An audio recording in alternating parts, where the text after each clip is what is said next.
Hi everyone, my name's Sean, as you all know already. Sorry if I explained it too many times. I'm going to read you all a story, and it's all about a character who has changed my life so much and will continue for years to come.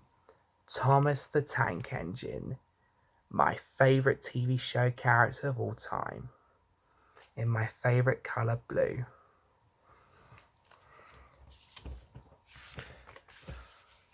Thomas. This is a story about Thomas the Tank Engine. Thomas worked really hard changing coaches for the big engines, but what he wanted more than anything was his very own branch line. I'm sure some of you might know how it happened, but let's find out anyway. Thomas the Tank Engine had 6 small wheels, a short stumpy funnel, a short stumpy boiler, and a short stumpy dome. He was a fussy little engine too, always pulling coaches about. He pulled them to the station ready for the big engines to take out on journeys. And when trains came in, he pulled the empty coaches away so that the big engines could have a rest. But what Thomas really wanted was his very own branch line. That way he could be a really useful engine.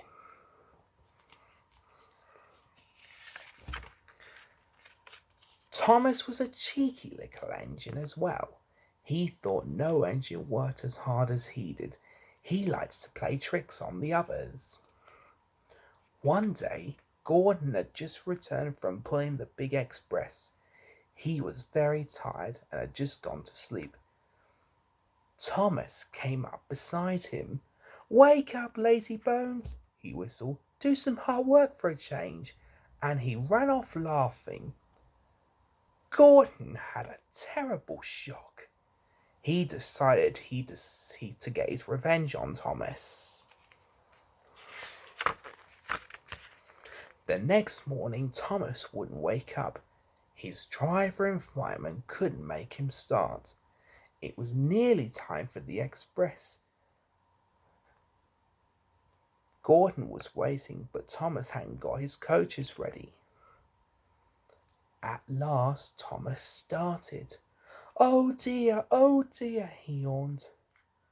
"Poop, poop, poop. Hurry up, you," said Gordon. "Peep, peep, peep. Hurry up yourself," replied Thomas cheekily. Thomas usually pushed behind Gordon's train to help them start, but he was always uncoupled first, so that when the train was running nicely, Thomas could stop and go back. That morning, Gordon saw the perfect chance to pay Thomas back for giving him a fright. He started so quickly that the guards forgot to uncouple Thomas. Gordon moved slowly out of the station, pulling the train, and Thomas with him. Then he started to go faster and faster, much too fast for Thomas. "Peep, peep, peep, stop, stop," whistled Thomas. "Hurry, hurry, hurry," laughed Gordon in front. "You can't get away, you can't get away," giggled the coaches.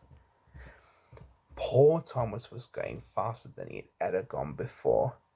"I shall never be the same again," he thought sadly.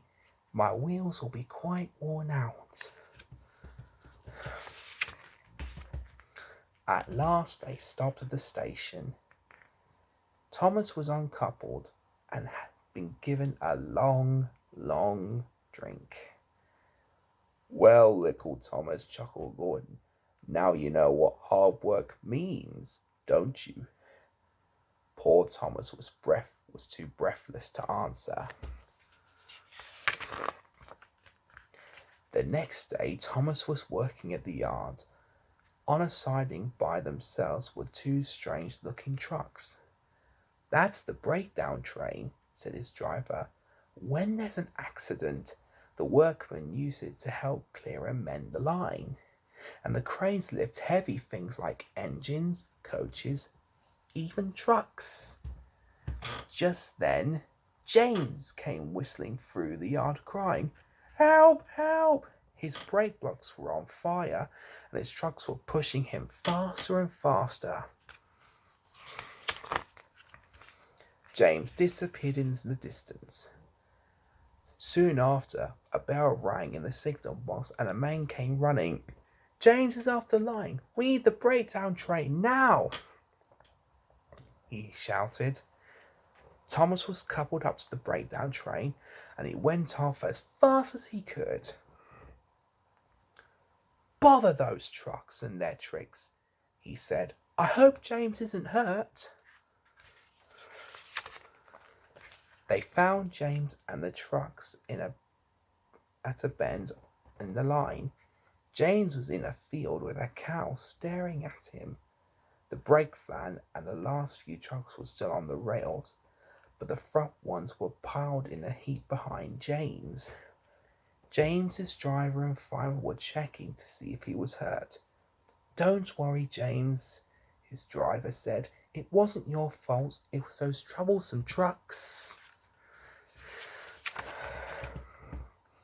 Thomas pushed the breakdown train beside James. Then he pulled the trucks that were still on the line out of the way. Oh dear, they groaned. Serves you right, puffed Thomas crossly. As soon as the other trucks were back on the line, Thomas pulled them away. He was hard at work all afternoon. Using 2 cranes, the men put James carefully back on the rails. He tried to move, but he couldn't, so Thomas pulled him back to the shed. The Fat Controller was waiting for them there. "Well, Thomas," he said kindly, "I've heard all about it. I think you're a really useful engine. I'm so pleased with you, I'm going to give you your very own branch line." "Oh, thank you, sir," said Thomas happily. Now Thomas is as content as can be. He has his very own branch line to himself. He puffs proudly backwards and forwards from morning till night with his coaches Annie and Clarabel. Edward and Henry often stop at the junction to talk to him. Gordon is always in a hurry, but does not stop. He never forgets to say poop, poop, poop to Thomas, and Thomas always whistles peep, peep, peep in return. That was fun. I'm sure you guys enjoyed that. See you next time. Bye bye.